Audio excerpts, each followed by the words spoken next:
अपना उत्तराखंड में आप सभी का बहुत स्वागत है। मैं हूं आपके साथ पेमनदीप। खबरों की शुरुआत करते हैं। सबसे पहले बात करेंगे आज की बड़ी खबर की। तो दिल्ली में प्रधानमंत्री नरेंद्र मोदी से सीएम पुष्कर सिंह धामी ने मुलाकात की। प्रधानमंत्री आवास में सीएम धामी ने प्रधानमंत्री से मुलाकात की है। सीएम धामी ने नेशनल गेम्स के लिए प्रधानमंत्री मोदी को न्योता दिया। इस दौरान सीएम धामी ने प्रधानमंत्री को राज्य में हो रहे विकास कामों की जानकारी दी। मुख्यमंत्री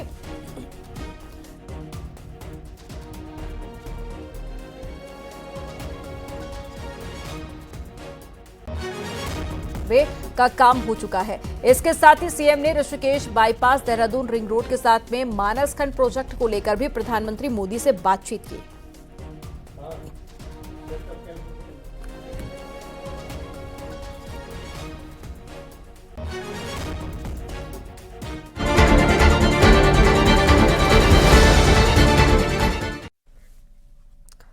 निकाय चुनाव में जोरदार घमासान चल रहा है और अब बीजेपी इस चुनाव को भी लोकसभा और विधानसभा की तर्ज पर लड़ने जा रही है।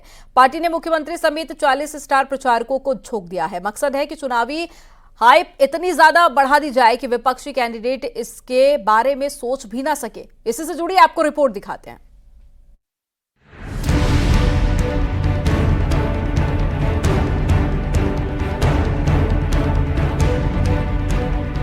उत्तराखंड में 11 नगर निगम समेत 100 निकायों में चुनाव हो रहा है। मुकाबला बीजेपी और कांग्रेस के बीच ही है। ऐसे में बीजेपी चाहती है कि पूरे चुनाव में उनका एक छत्र राज हो, जैसा विधानसभा और लोकसभा में हुआ। इसलिए संगठन ने पूरी ताकत झोंक दी है। बीजेपी ने मुख्यमंत्री, पूर्व मुख्यमंत्री, सांसद, कैबिनेट मंत्री समेत प्रदेश के 40 टॉप मोस्ट नेताओं को बतौर स्टार प्रचारक तैनात करने का प्लान तैयार किया है। 10 जनवरी से इस पर काम शुरू हो जाएगा। 10 तारीख के बाद हमारे माननीय मुख्यमंत्री जी हैं, माननीय प्रदेश अध्यक्ष जी हैं, हमारे राज्य सरकार के कैबिनेट मंत्री हैं, पूर्व मुख्यमंत्री हैं। इन सभी के कार्यक्रम हम 10 तारीख से लेकर 21 तारीख तक का उनके कार्यक्रम बना रहे हैं। अलग अलग निकाय में उनकी जनसभाएं भी होंगी, रोड शो के कार्यक्रम भी होंगे और छोटी छोटी बैठकें भी हम लोग इस बीच में करवाएंगे। 11 जनवरी से 21 जनवरी तक बीजेपी प्रदेश भर में विधानसभा चुनाव की तर्ज पर ताबड़तोड़ रोड शो, जनसभाएं, नुक्कड़ सभाएं करने जा रही है। मुख्यमंत्री निगमों और जिला मुख्यालयों में जनसभा, रोड शो करेंगे। इस दौरान बीजेपी प्रदेश अध्यक्ष भी मुख्यमंत्री के साथ होंगे, तो मंत्री और सांसद भी अपने अपने क्षेत्रों में चुनाव प्रचार की कमान संभालेंगे। यानी निकाय चुनाव का असली रण अब शुरू होने वाला है। बीजेपी निकाय चुनाव को बिल्कुल भी हल्के में नहीं लेना चाहती है। उसका टारगेट इसके बाद होने वाले पंचायत चुनाव और फिर 2027 के विधानसभा चुनाव तक का है। इसलिए इतनी हाइप बनाई जा रही है। देहरादून से न्यूज़ 18 के लिए सुनील नप्रभात की रिपोर्ट।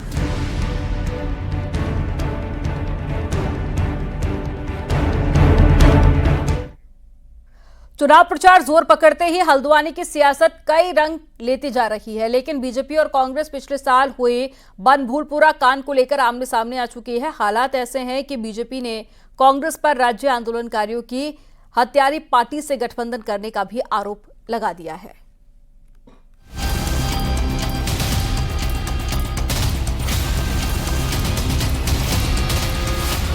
नगर निगम चुनाव का प्रचार जोर पकड़ते ही कुमाऊं के सबसे बड़े शहर हल्द्वानी में एक बार फिर बनभूलपुरा का जिन्न बाहर निकल आया है। उसी बनभूलपुरा का जहां 8 फरवरी 2024 को अवैध मदरसे और मस्जिद को गिराने के दौरान जबरदस्त उपद्रव हुआ था। निकाय चुनाव के बीच इस इलाके में भी राजनीतिक सरगर्मी तेज है और कांग्रेस से लेकर यहां के सामाजिक संगठन तक एक सुर में दावा कर रहे हैं कि यहां की जनता एक साथ बीजेपी को हराने के लिए कांग्रेस को वोट करेगी। कांग्रेस पार्टी ही ऐसी पार्टी है जो सांप्रदायिकता को रोकती है और अच्छा क्योंकि सभी धर्मों को साथ में लेकर चलती है। तो मैं इसी और मुझे पूरी उम्मीद है कि कांग्रेस पार्टी यहाँ के लोग सारे भारी बहुमत से निकलेंगे और सड़कों पर वोट डालने के लिए 23 जनवरी को और कांग्रेस के पक्ष में ही मतदान करेंगे। कहीं ना कहीं मुझे लगता है कि शायद चुनाव इस बार जो है, मुझे ऐसा लगता है कि शायद कांग्रेस के पक्ष में ही मुझे ऐसा लगता है कि रहेगा, क्योंकि जो यहाँ का माहौल था, पिछली बार भी सांसदीय चुनाव में एक तरफा वोट पड़ा और 2022 में भी एक तरफा वोट पड़ा। हाँ, कोई कैंडिडेट होता तो शायद हो सकता है कि यहाँ पर लोग बाग जो है एक तरफा अपना विपक्ष जरूर चुनते हैं। दरअसल विवाद यहीं से खड़ा हुआ है। एसपी प्रत्याशी के नामांकन वापस लेने के बाद कांग्रेस नेता खुलकर मुस्लिम वोटर्स को अपना वोट बैंक करार देने लगे हैं। लिहाजा बीजेपी ने भी इस मसले को हाथों हाथ लपक लिया। साथ ही बनभूलपुरा के लोगों से बीजेपी ने नफरत की वजह भी पूछ डाली। मैं समझता हूँ केवल हल्द्वानी की बात नहीं है, आज पूरे उत्तराखंड में कांग्रेस का सर से झुक जाना चाहिए और जो बोर्ड में अपने लगा रहे हैं राज्य आंदोलनकारी, उनको सब उस वाक्य को निकाल देना चाहिए। मैं केवल इतना कहना चाहता हूं कि उत्तराखंड की जनता अब कांग्रेस को माफ करने वाली नहीं है। निश्चित रूप से जिस प्रकार उन्होंने इस प्रदेश के अंदर समाजवादी पार्टी का समर्थन लिया है, जिसको इस देश नेता मानता है, जिसको विश्व नेता मानता है, तुम हल्द्वानी के मात्र 30,000 लोग उनका अपमान करते हो। मैं हिंदुओं से बोलना चाहता हूँ, मैं अपनी हिंदुत्व जनाना चाहता हूँ। जिसको तुम नेता मानते हो उसका अपमान ही मुसलमानों ने किया, एक वोट भी उसको नहीं दिया। हल्द्वानी नगर निगम में तकरीबन 2.5 लाख वोटर हैं, जिसमें 40,000 मुस्लिम हैं। तो ऐसे में कांग्रेस इन्हें अपना वोट बैंक मानकर अपनी जीत तय मान रही है। लेकिन बीजेपी ने कांग्रेस के इसी मंसूबों को हाथों हाथ लपक लिया और यहां तक कि यूपी के सीएम योगी आदित्यनाथ की बड़ी रैली हल्द्वानी में कराकर हिंदू वोटर्स को अपनी तरफ करने की तैयारी हो चुकी है। हल्द्वानी से न्यूज़ 18 के लिए शैलेंद्र नेगी की रिपोर्ट। कांग्रेस भी चुनाव प्रचार में पीछे नहीं रहना चाहती है और आज कांग्रेस ने देहरादून के साथ ही ऋषिकेश में भी अपना चुनावी दफ्तर शुरू किया है। कांग्रेस प्रदेश अध्यक्ष करण माहरा ने कांग्रेस ऑफिस का उद्घाटन किया। करण माहरा ने कहा कि जनता बीजेपी से परेशान हो चुकी है और दावा किया गया है कि माहौल कांग्रेस के पक्ष में है और उनकी बड़ी जीत होगी। और यहाँ भी वीरेंद्र भाई का जो मैं देख रहा हूँ, कई ऐसे लोग जो वर्षों से पॉलिटिकल एक्टिविटीज में पार्टिसिपेट नहीं कर रहे हैं, वो लोग निकल के बाहर आ रहे हैं। बुद्धिजीवी हैं, पत्रकार हैं, वकील हैं, साइंटिस्ट हैं, उन लोगों को मैं बहुत सालों के बाद इस तरीके से पॉलिटिकल इन्वॉल्वमेंट उनका देख रहा हूँ और ये शुभ संकेत है। निकाय चुनाव में बागी कैंडिडेट पार्टियों के लिए किस कदर गले की हड्डी बन गए हैं, बीजेपी की हालत देखकर समझा जा सकता है। नाम वापसी की तारीख तक निष्कासन की धमकी देने वाली बीजेपी 4 दिन बाद भी बागियों पर एक्शन नहीं ले पाई है। अब मजबूरी यह है कि पार्टी को 8 जनवरी तक एक और मौका बागियों को देना पड़ा है। रिपोर्ट में आपको दिखाते हैं।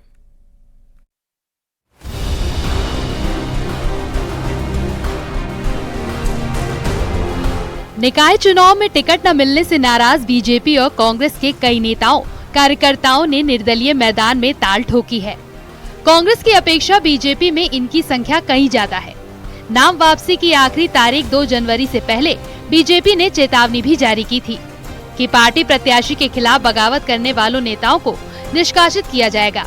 इसके लिए युद्ध स्तर पर मान मुनव्वल की कोशिश भी हुई। कुछ माने, लेकिन कई लोग मैदान में डटे रहे। बीजेपी ने फिर 3 जनवरी को 30 नेताओं की एक कोऑर्डिनेशन कमेटी भी बनाई, लेकिन खास सफलता नहीं मिली। अब बीजेपी ने एक बार फिर बागियों को 8 जनवरी तक का समय दे दिया है। इसके पीछे पार्टी का अपना तर्क है। प्रयास है, उसमें अधिकांश परिस्थिति को समझेंगे और अगर वो पुराने समय के अपने को कार्यकर्ता मानते हैं तो उस अपनी कमाई को खोएंगे नहीं, पार्टी में बने रहेंगे। और अगर महत्वाकांक्षा इतनी सवार हो जाती है कि किसी चीज की कोई परवाह व्यक्ति नहीं करता तो उसको नुकसान उठाना पड़ता है। हमारा मानना यह है कि वर्षों से कई लोग कई दशकों से भारतीय जनता पार्टी में काम कर रहे हैं और इस समय अगर उनकी टिकट न मिलने के कारण नाराजगी है, उनके मन में महत्वाकांक्षा है, तो हम ये मानते हैं कि महत्वाकांक्षा होना कोई गलत नहीं है। राजनीतिक क्षेत्र में काम करने वाले व्यक्ति की महत्वाकांक्षा रहती है और उस व्यक्ति को भी एक बार सोचने समझने का मौका दिया जाए। पूरे प्रदेश में बीजेपी में बागियों की संख्या 200 के आसपास है, जिसमें से अकेले देहरादून नगर निगम में सभासद पद के लिए 37 कार्यकर्ता बगावत पर अड़े हैं। प्रदेश के अन्य निकायों में भी अच्छी खासी संख्या में बागी चुनाव लड़ रहे हैं। पार्टी को डर है कि इतने बड़े पैमाने पर निष्कासन की कार्रवाई कहीं बैकफायर साबित न हो जाए। देहरादून से न्यूज़ 18 के लिए सुनील नवप्रभात की रिपोर्ट। शनिवार को कांग्रेस के 3 नेता बीजेपी में शामिल हुए। तीनों को जहां पूर्व सीएम हरीश रावत का करीबी माना जा रहा था, तो वहीं बीजेपी ज्वाइन करते हुए तीनों ने पूर्व सीएम हरीश रावत को मंच से कोसा भी। इस पर अब पूर्व सीएम हरीश रावत की प्रतिक्रिया आई है। हरीश रावत ने सोशल मीडिया पोस्ट पर लिखा है, कांग्रेस में जिन लोगों को टिकट मिला है वो लोग कांग्रेस के दूसरे नेताओं की मदद के लिए धन्यवाद दे रहे हैं और जिन्हें मौका नहीं मिल पाया उनका गुस्सा मुझे झेलना पड़ रहा है।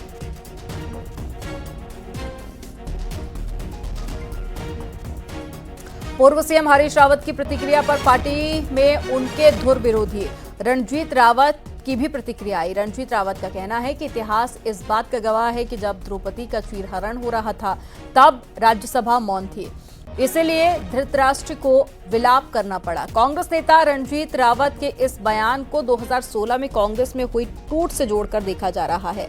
जब पहली बार हरीश रावत सरकार में कांग्रेस में बड़ी टूट हुई थी, तब से कांग्रेस संभल नहीं पाई। क्योंकि बीजेपी में जाने को हरीश रावत जी ने बहुत दुख बताया। इतिहास गवाह है द्रौपदी के चीरहरण पे अगर राज्यसभा मौन रहेगी तो धृतराष्ट्र के हिस्से विलाप ही करने को आता है। बीजेपी ने कांग्रेस पर तीखा हमला बोला है। बीजेपी ने कहा कि कांग्रेस कुछ व्यक्तियों परिवारों की पार्टी बनकर रह गई है। जनता के प्रति जवाबदेह वाले नेता वहां घुटन में है, इसलिए वो सब बीजेपी ज्वाइन कर रहे हैं।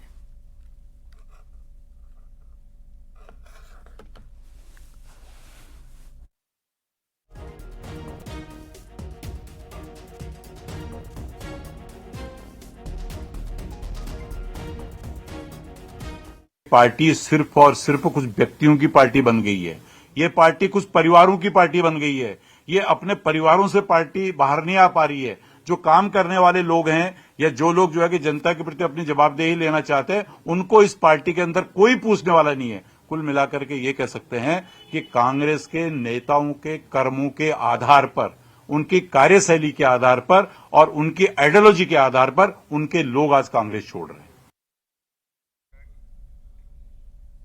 नैनीताल में नगरीय निकाय चुनाव के दौरान यूकेडी उम्मीदवार लीला बोरा को बाइक सवारों ने बाइक से घायल कर दिया। यूकेडी उम्मीदवार प्रचार कर रही थी और इसी दौरान तेज गति के बाइक के साथ में वो घायल हो गई। तल्लीताल में हुए हादसे के बाद में लीला बोरा को अस्पताल में भर्ती कराया गया, जहां उनका इलाज चल रहा है। हालांकि डॉक्टरों ने उनकी हालत खतरे से बाहर बताई है। वहीं यूकेडी उम्मीदवार इसके पीछे स्मैक कारोबारियों की मंशा बता रही हैं।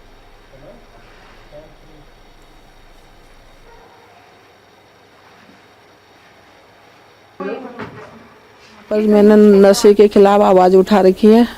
जो स्मैक बेचते हैं लोग और स्मैक माफिया जो हैं, इनके खिलाफ आवाज़ उठाई है। मुझे लग रहा है कि इन्हीं में से कोई होंगे जिसने मेरे को मारा है। अब बात एक अनोखे घोटाले की, जिसके बीज तो 4 साल पहले बोए गए थे, लेकिन नतीजा अब निकला है। उत्तराखंड में कुछ किसानों ने 4 साल पहले नींबू के पौधे लगाए और जब फसल लेने की बारी आई तो पेड़ों पर कुछ और ही फसल आने लगा। ये कमाल हुआ है उद्यान विभाग द्वारा बांटे गए पौधों के साथ में। रिपोर्ट में आपको दिखाते हैं।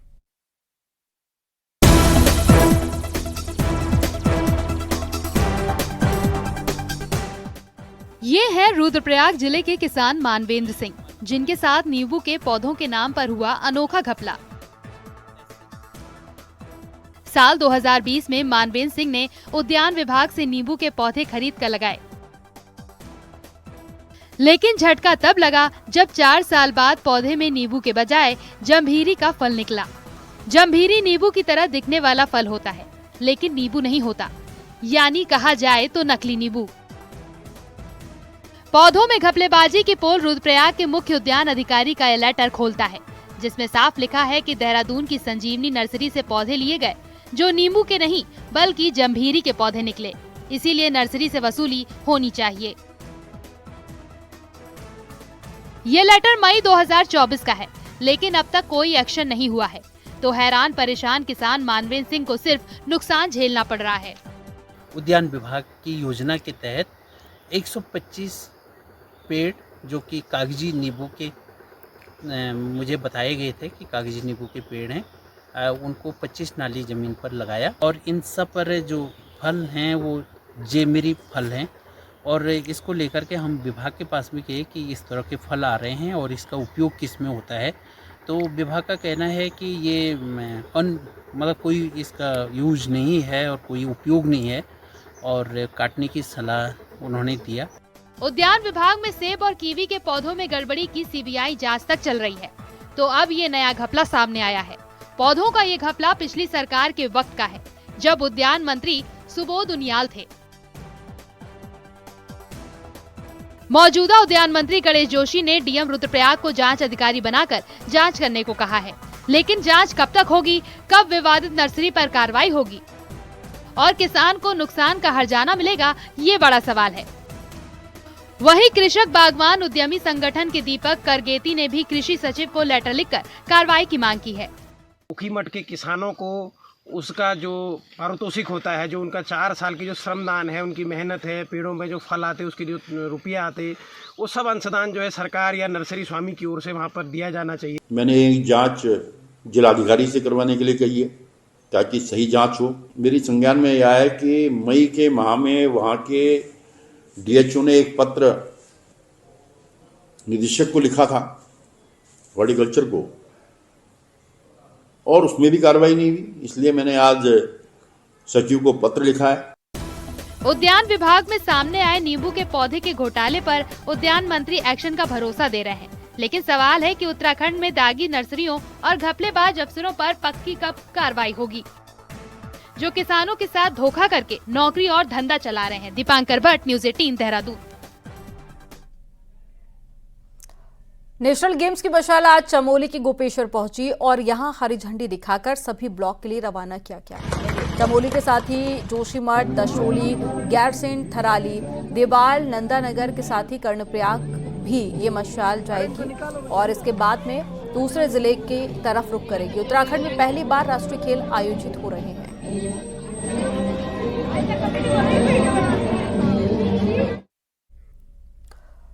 उत्तरकाशी में मौसम बदलने के साथ ही ऊंचाई वाले क्षेत्रों में बर्फबारी देखने को मिल रही है। गंगोत्री और यमुनोत्री धाम में जमकर बर्फबारी हुई है। साथ ही गंगोत्री नेशनल पार्क में बर्फबारी के बाद में पूरी घाटी बर्फ से सफेद हो गई है। मौसम बदलने के साथ ही तापमान में भारी गिरावट देखी जा रही है, जिससे कि पूरे इलाके में कड़ाके की ठंड पड़ रही है।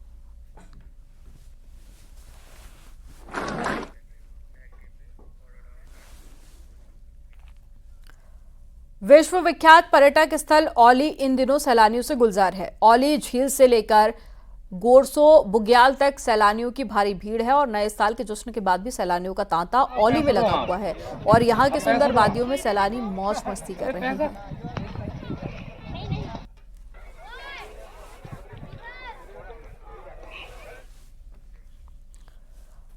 पौड़ी में फायर सीजन में जंगलों की आग से निपटने के लिए इस बार वन विभाग ड्रोन की मदद भी लेगा। विभाग ड्रोन की मदद से वन क्षेत्र में नजर रखेगा और जंगल सुलगने की घटना ड्रोन में कैद होते ही वन विभाग की टीम तत्काल मौके पर पहुंचेगी और वनाग्नि की घटनाओं को बढ़ने से रोकेगी। साथ ही विभाग अलग अलग क्षेत्रों में ऐसे मॉडल भी लगाएगा जिससे कि ग्रामीण की मदद से जंगल की आग को कंट्रोल किया जा सके। डिजास्टर द्वारा कुछ ड्रोन्स का प्रोक्योरमेंट किया जा रहा है, जिसके तहत जो है फॉरेस्ट फायर का सबसे अर्ली हम लोग डिटेक्शन कर पाएंगे ताकि जो है रिस्पांस भी हमारा स्विफ्ट हो। इस साल हम लोग 4 जगह पे शीतलाकित मॉडल को जो है रेप्लिकेट करने का सोच रहे हैं, अदवानी और पौड़ी के आसपास के इलाकों में। तो और यहाँ पर वक्त हो गया एक छोटे से ब्रेक का। आप देखते रहिए न्यूज़ 18।